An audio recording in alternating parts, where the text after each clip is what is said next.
The stars glittered like frozen diamonds against the void as the massive Vexarian warship approached Earth orbit. Commander Zara watched from her control chamber with slitted golden eyes, her long, iridescent antennae twitching with anticipation. This was supposed to be a diplomatic mission, but her crew had other plans. The human colony on Mars had somehow impressed the Galactic Council enough to warrant formal relations, but many Vexarians found humans amusing at best, pathetic at worst. Standing nearly 9 feet tall with jewel-toned skin and telepathic abilities, the Vexarians considered themselves vastly superior to the small pink creatures who had barely managed to colonize their nearest planet. Kara, the third princess of the Vexarian royal bloodline, stood silently in her private quarters, her violet skin shimmering under the artificial light. She knew what was coming. The crew planned to offer her as a ceremonial gift to the human ambassador, a gesture that appeared honorable but was meant as mockery. No Vexarian would ever truly bond with a human. The prank would become legendary among her people. Little did they know Kara had spent years studying human culture, fascinated by their resilience, their emotions, their family structures. She had secretly hoped for such an assignment. Her quarters were filled with hidden data crystals containing human literature, music history, and science. She had even practiced their facial expressions in private, though her alien features made some impossible to replicate. The Vexarian ship entered standard orbit around the red planet. Commander Zara summoned Kara to the bridge. The princess arrived wearing formal attire, her tall form draped in flowing silver fabric, embedded with living bioluminescent organisms that pulsed with her heartbeat. The crew bowed low, their antennae flat against their heads in deference to her royal status. "We arrive at the human colony in 3 cycles." Commander Zara said, her voice melodic but cold. "Preparations for the diplomatic exchange are complete. You understand your role, princess." Kara nodded, her face carefully, neutral, as was expected of royalty. "I am to serve as cultural ambassador between our species," she replied. "I will bring honor to the Vexarian Empire." Several officers exchanged glances, their antennae quivering with suppressed amusement. They believed she would be miserable among the humans, disgusted by their primitive ways and biological functions. The commander had selected Kara specifically because of her sheltered upbringing as a royal. They thought her soft, untested, easily disturbed. The princess returned to her quarters to complete her preparations. She placed several small devices into a container. Genetic samples, specialized tools, data crystals containing Vexarian knowledge. These were not part of the official exchange gifts, but items she had carefully collected over years. Her attendant, a lower caste Vexarian named Lyri, helped her pack her. "You afraid, my princess?" Lyri asked her. Large eyes concerned. "The humans are strange creatures. I have heard they leak water when emotionally distressed." Kara allowed a small smile. "I am curious. Not afraid," she admitted. "I have studied them for many cycles. They are different, yes, but perhaps there is value in difference. The council would not have approved relations if they saw no benefit." Lyri seemed unconvinced but continued packing in silence. Her loyalty to the princess was absolute, even if she did not understand Kara's interest in lesser species. The diplomatic ceremony took place in the grand hall of the Mars colony base, one decorated with both earth plants and strange luminescent Vexarian flora. Human ambassador Liz Harlow stood proud. In her formal uniform, her red hair pulled back from her face, her expression carefully neutral despite being surrounded by aliens who towered over her. The human delegation consisted of 5 individuals, small and fragile-looking beside the Vexarians. Among them was a woman with dark skin and intelligent eyes who kept glancing at Kara with obvious scientific interest. Melody Carter, the human xenobiologist whose research on interspecies communication had caught the attention of the Galactic Council. Another human female stood slightly apart from the others, her hands bearing the marks of mechanical work. Her eyes met Kara's briefly before looking away. This was Kate Wilson, lead engineer of the Mars colony, when Commander Zara announced the offering of Princess Kara as a cultural attaché and companion. The other Vexarians suppressed their amusement, their antennae vibrating with silent laughter. Ambassador Harlow, however, recognized the value of such an exchange and accepted with genuine gratitude, much to the disappointment of the Vexarian crew. The Earth government is honored by this gesture, Ambassador Harlow said formally. We accept Princess Kara as a symbol of friendship between our peoples and promise to ensure her comfort and safety during her stay. The Vexarian commander inclined her head. The princess will observe your customs and report back valuable insights. She said, this exchange will strengthen understanding between our species, a lie wrapped in diplomatic language. The true purpose was humiliation, not understanding. The formal exchange of gifts continued rare minerals from Vexarian mines, specialized technology, from Earth data crystals containing cultural information from both sides. Throughout the ceremony, Kara remained silent observing the humans. Their emotions were so visible in their faces, their postures, their small movements. She found it fascinating how they communicated without telepathy, relying on words and expressions. When the ceremony concluded, Kara was escorted to her new quarters in the human section of the colony. The rooms had been modified to accommodate her height, but still felt small compared to her chambers on the warship. The gravity was lighter than she was accustomed to making, her movements awkward, until she adjusted. Melody Carter was assigned as her primary liaison. The human woman arrived shortly after Kara had settled in, her eyes bright with barely contained excitement. Welcome to Mars Colony. Princess Melody said, hope your quarters are acceptable. We tried to adjust everything to Vexarian specifications, but please let me know if anything needs changing. Kara inclined her head. Thank you for your consideration, she replied formally. I look forward to learning about human customs during my stay. Melody smiled widely, a gesture Kara recognized from her studies as indicating pleasure or friendliness. The human woman seemed genuinely happy about the assignment, unaware that Kara's presence was intended as a joke by her own people. The Vexarian warship departed the next day, leaving Kara behind as planned. Commander Zara expected regular reports filled with complaints and observations about human inferiority. Instead, as Kara watched the ship disappear into the stars, she felt something unexpected: relief. Days passed, then weeks, as Kara adjusted to life among humans. Melody proved to be an excellent guide, patient and knowledgeable, explaining customs that seemed bizarre to Vexarian sensibilities. The way humans gathered to consume nutrition together, talking and laughing during the process. The importance they placed on physical contact, from formal handshakes to friendly hugs. The strange ritual of sleep, requiring unconsciousness for nearly a third of each day. The Mars colony was smaller than Kara had imagined, housing only 5,000 humans in connected domes. The central area contained hydroponic gardens, administrative offices, and communal spaces. The residential sections branched outward like spokes on a wheel, with specialized research and industrial zones at the far edges. Humans moved through these spaces with purpose, their short lives creating an urgency that Vexarians with their centuries-long lifespans rarely experienced. Kara kept a detailed log as expected, but found herself omitting certain observations, not mentioning how fascinating she found human adaptability, how their lack of telepathy seemed compensated by remarkable empathy, how their art and music stirred emotions she had been taught to suppress. She sent carefully constructed reports back to the Vexarian High Command, focusing on technical details rather than cultural insights.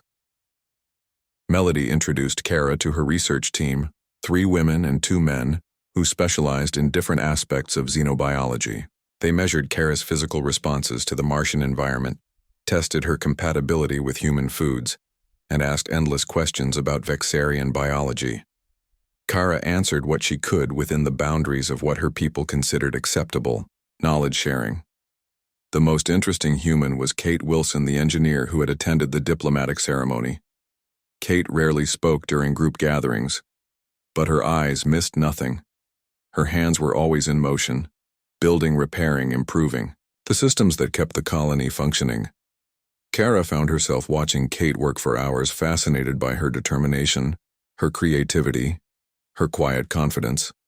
One day, while observing Kate repair an oxygen recycler, Kara asked why she had become an engineer. Kate looked up from her work, surprised by the personal question.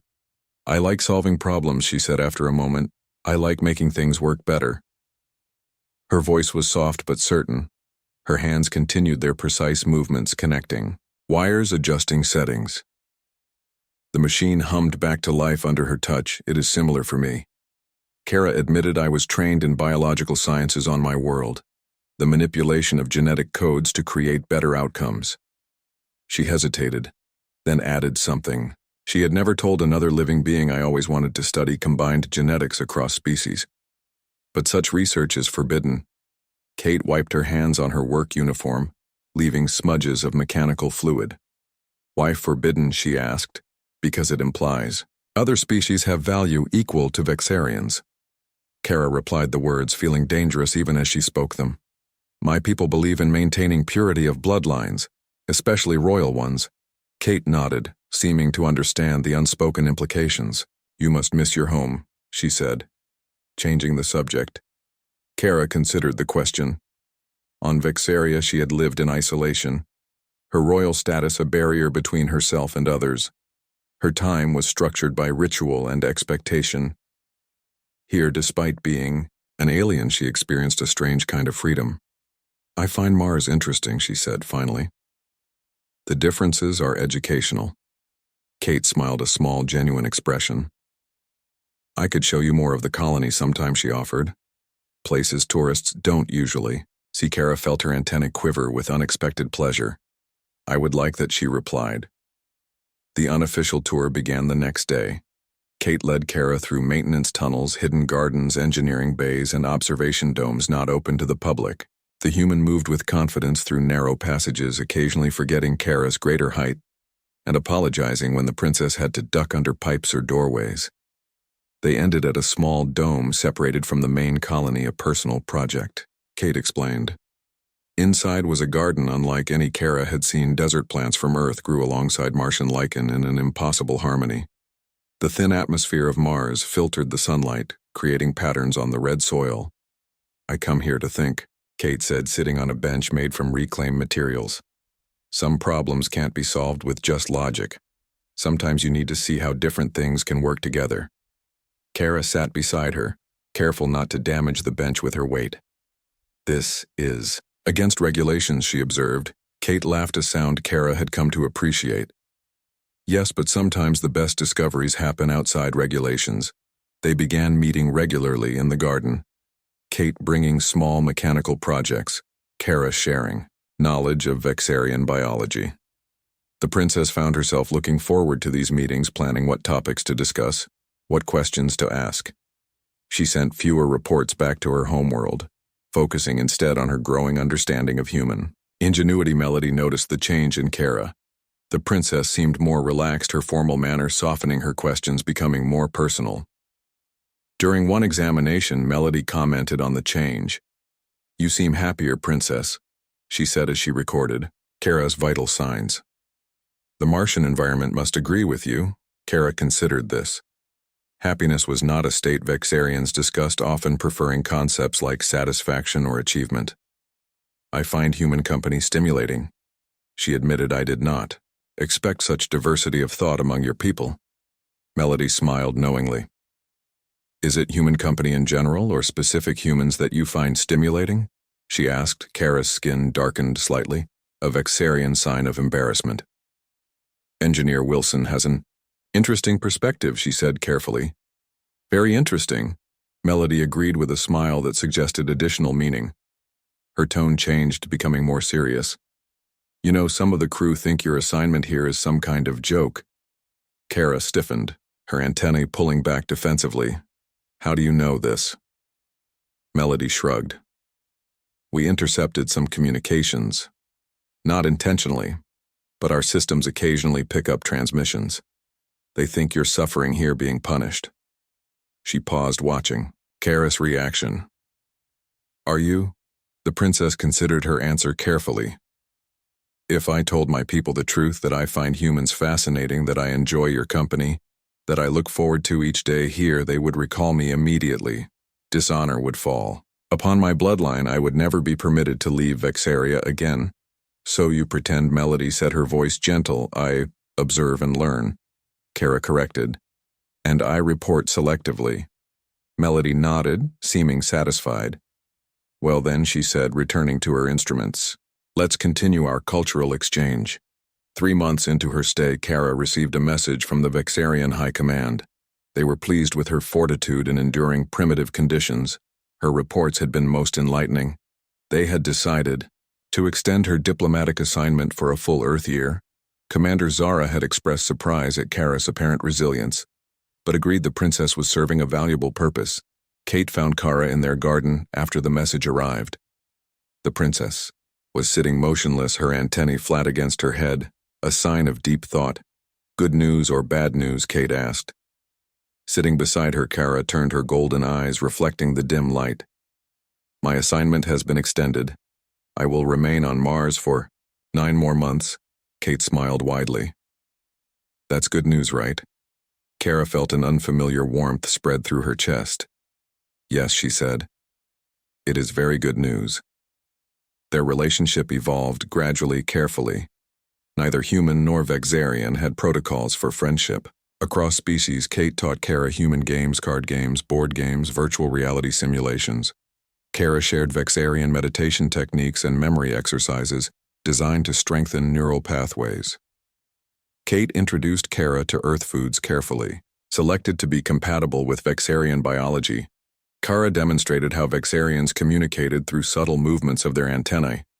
They began to develop their own language, a mixture of words, gestures, and shared references unique to them. Kate learned to recognize the meaning behind Kara's antenna positions. Kara learned to read the emotions in Kate's facial expressions. They created something new together, something neither human nor Vexarian, but a bridge between worlds. The Mars colony celebrated Earth holidays, maintaining connections to their homeworld. Kara observed these rituals with interest, particularly the emphasis on gathering together, sharing food, and exchanging gifts. During the winter festival, Kate gave Kara a small device she had built herself, a miniature garden that could grow Vexarian moss using Martian soil. The princess was deeply moved by the thoughtfulness of the gift. In return, Kara gave Kate something precious, a data crystal containing Vexarian genetic. Research specifically studies on adaptation to different environments. Information that was not part of the official exchange, but that might help humans better survive on Mars. Kate understood the value of the gift and the risk Kara took in sharing. Their hands touched briefly during the exchange, a simple contact that sent unexpected sensations through Kara's nervous system. That night in her quarters, Kara recorded a personal log, separate from her official reports. I begin to understand something. My people have forgotten, she wrote, the value of connection beyond utility, beyond hierarchy, beyond species. There is wisdom in these humans, wisdom we have overlooked in our pride. She saved the file, encrypting it with a code only she knew. 6 months into her stay on Mars, Kara received an invitation that changed everything. Kate had been selected to return to Earth for a specialized engineering conference. She was permitted to bring one guest. Would Kara consider accompanying her? No. Vexarian royal had ever set foot on the human homeworld. The diplomatic agreements only covered Martian territory. Earth remained mysterious, unknown, potentially dangerous. Kara knew she should decline, should consult with Vexarian High Command, should follow protocols established over centuries. Instead, she said yes. Preparations began immediately. Melody conducted extensive tests to ensure Kara could tolerate Earth conditions. The higher gravity, thicker atmosphere, different bacterial environment, all presented challenges. The princess underwent a series of medical treatments designed to strengthen her system. Ambassador Harlow arranged special diplomatic clearances. Kate designed modifications to standard transport systems to accommodate Kara's height and physiological needs. The journey to Earth took 3 days aboard a small transport ship. The princess spent much of the time looking out viewing ports, watching Mars shrink behind them, and the blue-green sphere of Earth grow larger. Before this moment, she had only seen humanity birthplace in images. Seeing it in person, the swirling clouds, the vast oceans, the green and brown land masses, she understood better why humans spoke of their home with such emotion. Kate sat beside her, during final approach, pointing out continents, cities, landmarks. The craft descended through layers of atmosphere, creating friction and heat around their protective shields. Kara felt the increasing gravity pull at her limbs, making movement more difficult. They landed at a specialized port outside a city called Seattle designed for off-world arrivals. Earth air hit Kara like a physical force when the doors opened. Rich, dense, filled with millions of organic compounds. Her sensory membranes flared, absorbing, analyzing, adapting. The gravity pressed down, making her feel heavier, slower. The sunlight filtered through atmosphere felt different than on Mars. Warmer, more direct. She took careful steps down the ramp, her body adjusting to this. New World. Kate led her to a waiting vehicle large enough to accommodate Kara's frame. They drove through landscapes more varied than anything on Mars. Dense forests gave way to open fields. Then human settlements appeared. Buildings of different sizes and shapes, vehicles moving in organized patterns. Kara recorded everything, her memory crystals storing impressions for later analysis. Kate's home was near a body of water she called Puget Sound. A small dwelling by Vexarian standards, but private, with space around it. Trees grew close to the structure, their branches moving in the wind, creating patterns of light and shadow. The sound of water hitting shore created rhythmic patterns unlike anything Kara had heard before. The house had been modified for her visit, doorways heightened, furniture reinforced. A room had been prepared with a sleeping platform large enough for her frame. Kate showed her around, explaining systems controlling temperature, light, security. Kara noticed personal items throughout the dwelling, images of humans, presumably Kate's family. Small decorative objects with no apparent function, books made of actual paper. The conference began the next day. Kara attended sessions wearing modified human clothing designed to accommodate her alien physiology. She listened as Kate and other engineers presented ideas for improving off-world colonies. The humans largely ignored her presence, some staring briefly before returning attention to speakers. She observed their interactions, the competition and cooperation, the exchange of ideas, the passion for innovation. In the evenings, Kate showed Kara different aspects of Earth: mountains, with peaks disappearing into clouds, beaches where water endlessly moved against, land cities filled with more humans than Kara had ever seen gathered in one place. They visited museums containing artifacts from human history, galleries displaying artistic creations, markets filled with items from across Earth and its colonies. Kara recorded everything but sent nothing to Vexarian command. This experience was hers alone. One night, they sat on the shore near Kate's home, watching stars appear above. The sound of waves provided rhythmic background. The air carried scents of salt, vegetation, distant human habitations. Kara found the combination strangely peaceful. "I understand now why humans fight so hard to protect this world," she said. "The diversity here is remarkable." Kate looked up at the stars. "I think that's why we went to space too," she replied. "To find more diversity, to learn from difference." She hesitated, then added softly, "Like him learning from you." Something shifted between them in that moment. The careful distance they had maintained dissolved, replaced by recognition of deeper connection. Kara felt it in her central nervous system, a resonance unlike anything she'd experienced with her own kind. "I have not been entirely honest," Kate said, breaking the silence. "I was assigned to monitor you when you first arrived. We suspected the Vexarians had ulterior motives for sending you. Ambassador Harlow thought you might be gathering intelligence for military purposes." Kara felt her antennae twitch with surprise. "And what did you conclude from your monitoring?" Kate smiled. "I concluded you were nothing like what we expected. Nothing like what your own people described. I think you see things differently than other Vexarians, just like I see things differently than most humans." The princess considered this revelation, finding no anger within herself, only appreciation for Kate's honesty. Then she offered truth in return. "My presence here began as a joke," she admitted. "My people sent me expecting I would be miserable, disgusted by humans.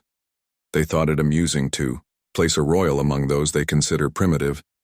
"And are you?" Kate asked. "Miserable." Kara looked at the human beside her, small, fragile by Vexarian standards, yet possessing strength and wisdom her people had overlooked. "No," she said softly. "I have never been less miserable in my life." They returned to Mars after 2 weeks on Earth. Kara carrying with her memories, impressions, knowledge she had never expected to gain. The colony seemed smaller after Earth, more confined, but it also felt familiar almost, like returning home. Her quarters no longer seemed alien but comfortable, filled with items she had collected, gifts she had received, spaces adapted to her preferences. Melody welcomed them back, conducting immediate medical examinations to ensure Earth exposure had caused no harm. The xenobiologist noted changes in Kara's physiology, subtle adaptations to human environments. Her immune system had incorporated new responses. Her sensory receptors had adjusted to Earth stimuli. Her body was learning, changing, growing. The princess resumed her official duties, attending diplomatic functions, sharing approved cultural information, maintaining the appearance of a proper Vexarian royal.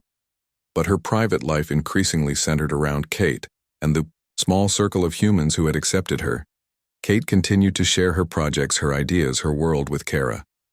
The princess found herself anticipating their time together, planning conversations, seeking opportunities to learn more. 6 weeks after their return to Mars, Kara made a decision. She invited Kate to her quarters for a private conversation.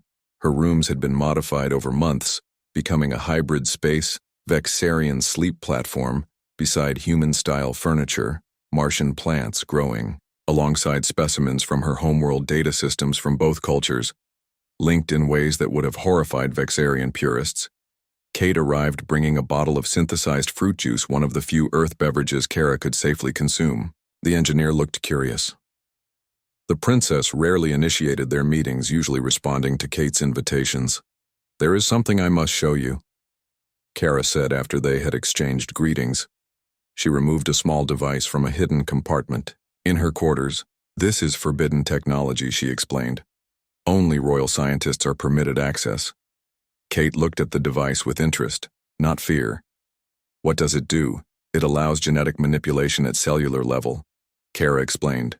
"Our scientists use it to perfect royal bloodlines, to remove imperfections, to ensure desirable traits." She activated the device, creating a holographic display of complex molecular structures. "I have been conducting research in secret." The display showed DNA structures, side by side, one clearly human, one Vexarian. Between them, a third structure was forming a hybrid combining elements from both. Kate watched fascinated as Kara manipulated the display, adding, removing, modifying genetic sequences. "You created this, Kate," said her voice filled with wonder. "Theoretical only," Kara replied. "I have run thousands of simulations, various combinations of human and Vexarian genetics. Most fail, but some," she highlighted specific sequences, "some show viability." Kate looked from the display to Kara, her expression questioning. "Why this research?" The princess deactivated the device, returning it to its hiding place. "Knowledge for its own sake," she said, then paused, adding more truthfully, "and because I have been considering possibilities that my people would consider unthinkable." "What possibilities?" Kate asked, her voice soft. Kara moved closer to the human feeling, the strange warmth that always accompanied Kate's presence, the creation of new life. She said, "A child not fully Vexarian, not fully human, but something new, something better." Kate remained silent for several moments, processing the implications of Kara's words. "The technical challenges alone," she began, "can be overcome." Kara interrupted. "I have solved most already." "But why?" Kate asked. "The purpose." The project began in secret. Kate provided human genetic material, Kara contributed Vexarian samples. They worked in a hidden laboratory Kate had created in an unused section of the colony. Melody joined them, bringing her expertise in xenobiology and her unwavering support. The three women formed an unlikely team, united by a vision that defied conventions of both worlds. The process was complex, delicate, requiring precision beyond standard technology. Kate designed specialized equipment, Melody developed new biological protocols, Kara applied forbidden knowledge from royal archives. They failed repeatedly, cells rejecting, combination genetic structures collapsing. Each failure taught them something new.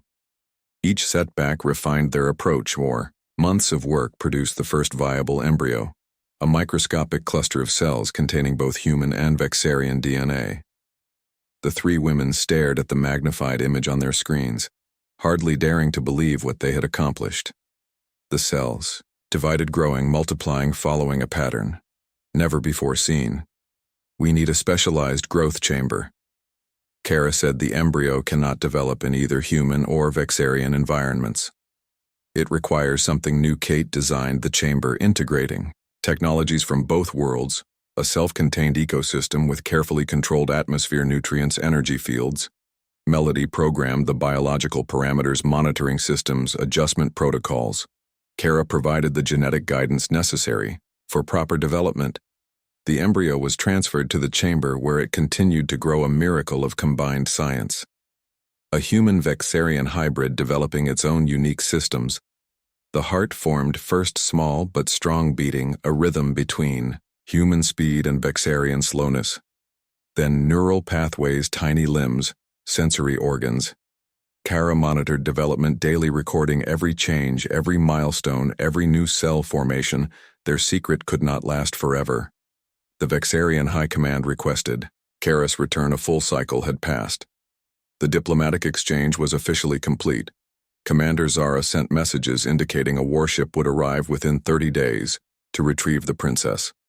The Mars Colony Administration began preparations for a formal farewell ceremony. Kara, Kate, and Melody faced a crisis. The embryo could not be moved yet, could not be left behind, could not be exposed to public knowledge. The princess requested a private meeting with Ambassador Harlow, revealing part of the truth. I have been conducting biological research, she explained. Research my people would consider heretical. I request asylum on Mars to continue my work. Ambassador Harlow listened with diplomatic caution. This request has significant implications. Princess, she said. When your people discover you wish to remain, they will demand explanations. If you are conducting forbidden research, they may consider it theft of Vexarian intellectual property. I am not stealing from my people. Kara replied, I am creating something new, something that belongs to neither world but might benefit both. The ambassador remained unconvinced. Sharing your research might ease tensions, she suggested. I cannot. Kara said, not yet. The work is incomplete. Premature exposure would destroy everything. Despite reservations, Ambassador Harlow agreed to support Kara's request for extended stay. She prepared diplomatic arguments focusing on scientific exchange, cultural benefits, ongoing research projects. The official request was transmitted to Vexarian authorities. The response came swiftly. Harsh. Kara's request was denied. Her immediate return was ordered. Her continued presence on Mars was declared a violation of diplomatic protocol. Ambassador Harlow attempted negotiation, offering compromises, alternative arrangements. The Vexarians refused discussion. Commander Zara transmitted a final message. The princess will return willingly, or will be retrieved by force. The Mars colony had minimal defenses. Earth maintained peace with the Galactic Council through diplomacy, not military strength. The Vexarian warship would arrive in 20 days. The hybrid embryo required at least 40 more days of development before it could survive transfer to a portable unit. Kate worked frantically to miniaturize the growth chamber to make it transportable, concealable. Melody accelerated biological processes, carefully balancing development against safety. Kara prepared contingency plans, including escape routes, hiding locations, alternate identities. They worked day and night, racing against the approaching warship. 13 days before the Vexarian arrival, Kate made a breakthrough. A portable chamber small enough to hide, large enough to sustain the growing embryo for limited periods.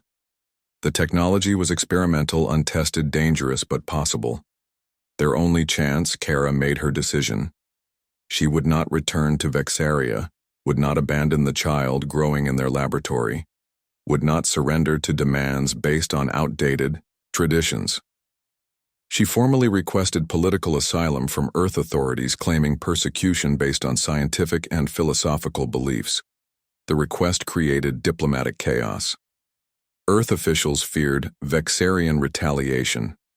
Military advisors warned of technological disadvantage. Scientific community split between those supporting knowledge exchange and those fearing alien biological contamination. Public opinion divided between sympathy for the princess and fear of provoking superior forces while officials debated Kate implemented their escape plan. A small transport usually used for Martian surface exploration, modified for longer journeys, stocked with supplies equipped with the portable growth chamber, Melody prepared medical supplies, genetic stabilizers, biological support systems, 3 sets of identification documents, 3 escape routes, 3 contingency plans. 5 days before the Vexarian warship arrival, Commander Zara sent a final ultimatum. Return the princess immediately, or face consequences. The message included a personal note to Kara. You have brought shame upon your bloodline. Your actions betray generations of royal dignity. Return. Now accept punishment. Preserve what honor remains. Kara drafted a response, then deleted it. Words could not bridge the gulf between her former life and the path she had chosen. Instead, she recorded a message for Ambassador Harlow, explaining her actions, her research, her hopes. I seek not to damage relations between our peoples, she said, but to expand possibilities. I regret any hardship my choices create, but cannot surrender the future for the comfort of the past. The night before their planned escape, Melody arrived at Kara's quarters with unexpected news. Earth government had secretly decided to surrender the princess, hoping to prevent diplomatic incident. Military vessels were being deployed to secure the colony. Ambassador Harlow had been ordered to detain Kara pending Vexarian arrival. We leave now, Melody said. They moved through the colony using maintenance corridors, avoiding security cameras. Kate had disabled specific systems, creating blind spots in surveillance. The portable chamber, concealed in a modified medical container, emitted faint energy signatures, disguised as standard equipment. The embryo within continued developing, unaware of the chaos surrounding its existence. They reached the transport bay, finding Kate making final preparations. The engineer looked exhausted, having worked without sleep for days, but her eyes remained determined, focused. The small vessel stood ready. Engines warming life support, activated navigation systems, programmed. Security alarms activated throughout the colony. Alert voices announced unauthorized access to transport. Bay proximity sensors detected approaching guards. Melody sealed doors, buying precious minutes. Kate completed launch preparations. Kara transferred the growth chamber to specialized housing within the vessel. The first security override began on the outer doors. Kate accelerated their timeline, activating launch sequence before full systems check. The transport shuddered, power fluctuating. As Melody moved toward the vessel entrance, a security beam struck her shoulder. She fell. Kate rushed to help her go. Melody gasped. The princess and the child are what matter. Kara lifted the human scientist with Vexarian strength, carrying her into the vessel. Despite injury, Melody secured herself, activating medical protocols. The transport doors sealed. As security forces breached the bay, Kate initiated emergency launch, overriding safety protocols. The small vessel shot upward through opening bay doors, acceleration pressing them into restraints. Colony defense systems remained inactive. Ambassador Harlow watching departure from control center, making no move to stop them. The transport cleared Martian atmosphere, entering orbit. Emergency beacons activated throughout Martian space, announcing unauthorized departure, requesting immediate return. Kate disabled communication systems, changing course away from established routes. The growth chamber remained stable throughout launch. The embryo continued developing, showing increased neural activity. The small heartbeat steadily unaffected by surrounding chaos.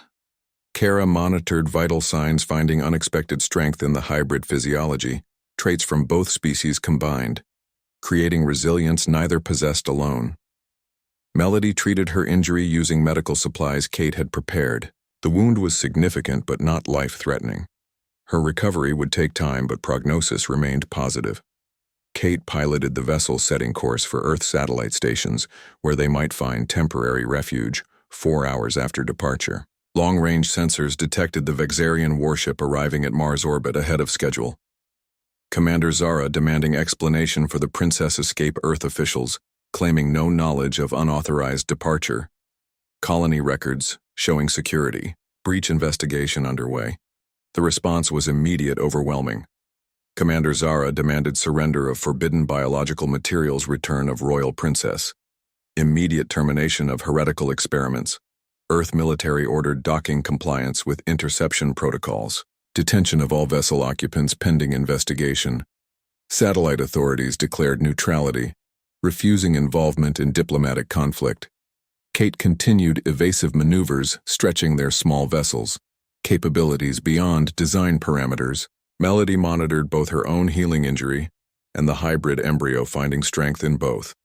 The small containment unit glowed softly with artificial nutrients, energy fields, genetic stabilizers.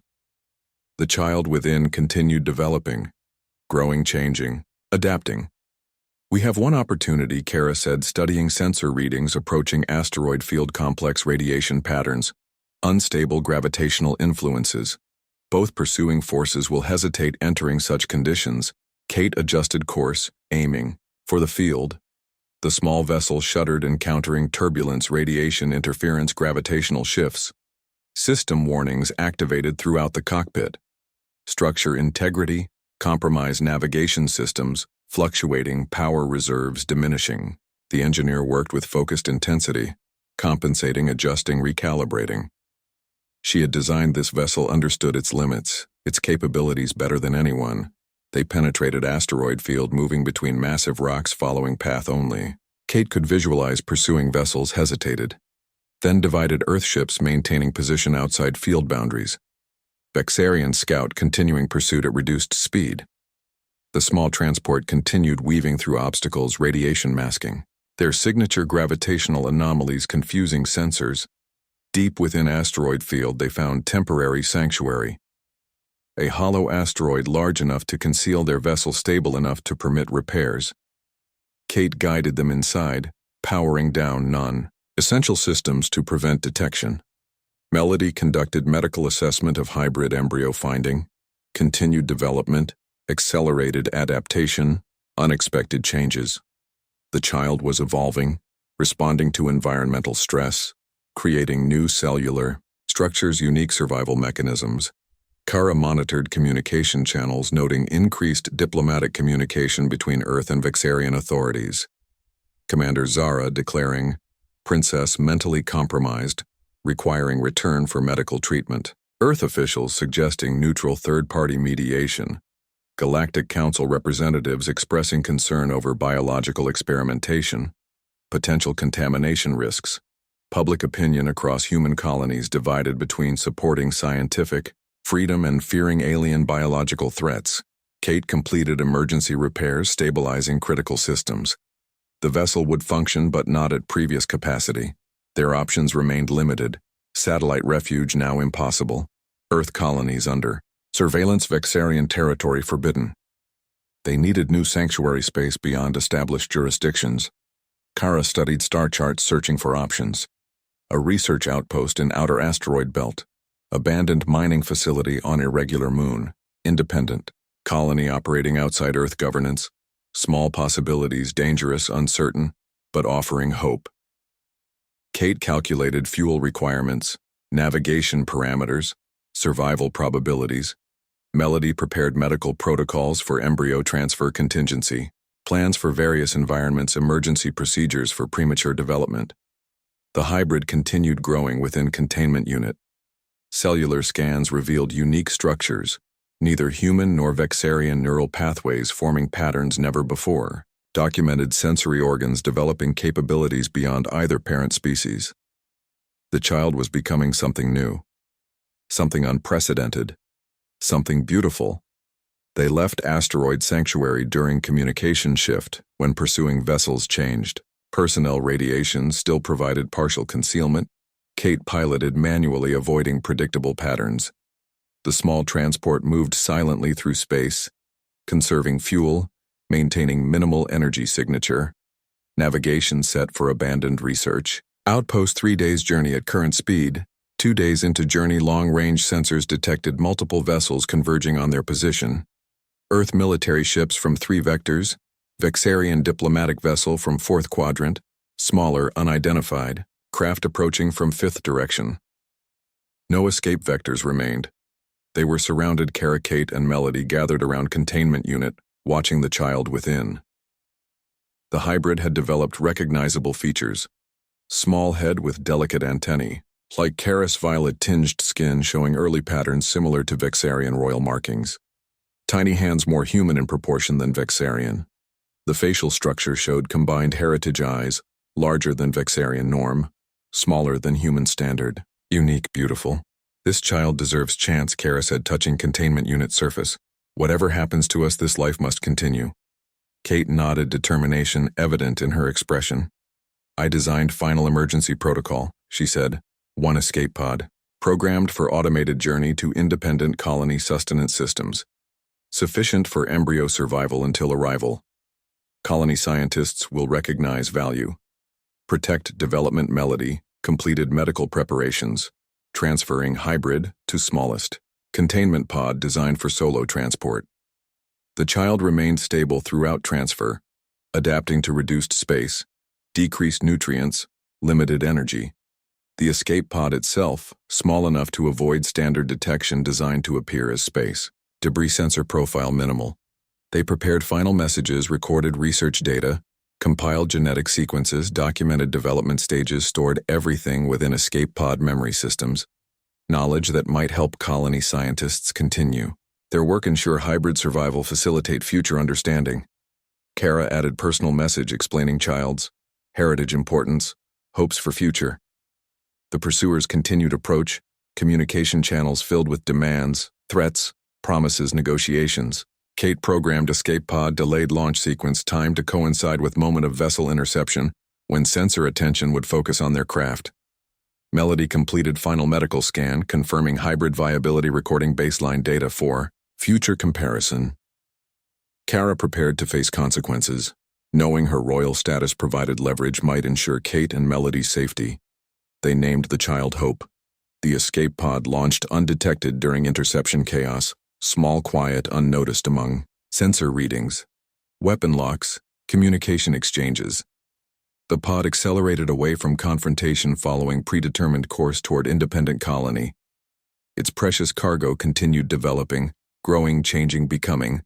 The Vexarian diplomatic vessel established hard dock with their transport.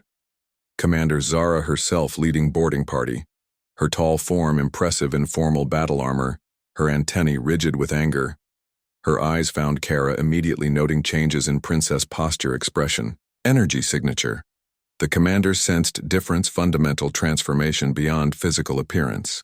Where is the abomination, she demanded. Kara stood tall, royal bearing evident despite circumstances. I have violated no natural law, she replied. Only arbitrary restrictions based on fear of difference. Evolution requires change, adaptation, growth. Our people stagnate because we fear what we might become. Earth military personnel established secondary dock representatives demanding custody. Of human scientists, Kate and Melody stood beside Princess, united in purpose, conviction, commitment. The three women faced combined forces without weapons, without leverage, without options, except truth. Commander Zara ordered immediate search, genetic, scanning, detection protocols. The transport vessel small, providing few hiding places. Searchers found laboratory equipment, medical supplies, research data, but no embryo, no containment unit, no evidence of living hybrid. The commander turned to Kara, anger evident. Where have you hidden it? The princess remained silent, offering no explanation, no justification, no apology. Kate and Melody likewise refused information, maintaining united silence. The search continued, growing more invasive, more desperate, more futile. The hybrid was gone, beyond reach, beyond detection, beyond control. Earth military commander contacted superiors requesting instructions. The situation had evolved beyond standard protocols. Potential biological contamination concern remained, but evidence suggested controlled experiment rather than reckless endangerment. Diplomatic implications required careful management, legal jurisdiction remained unclear. Scientific community expressed interest in research findings, possible applications, potential benefits. Commander Zara received communication from Vexarian High Council, direct royal intervention. Override previous orders. Secure princess return without public incident. Contain situation. Minimize exposure. Preserve diplomatic relations. Secure all research. Terminate all experiments. Return princess for private hearing. Kara was separated from human companions, placed under guard aboard Vexarian vessel. Kate and Melody, detained by Earth forces. Pending investigation. Diplomatic resolution. Legal proceedings. The three women exchanged final glances silently, communicating shared purpose, enduring connection, hope for future. They had launched something precious into universe, something that might transform understanding between species, something worth any sacrifice. The escape pod continued journey through space, its automated systems maintaining optimal conditions for developing hybrid. Inside containment unit child named Hope grew stronger neural pathways forming more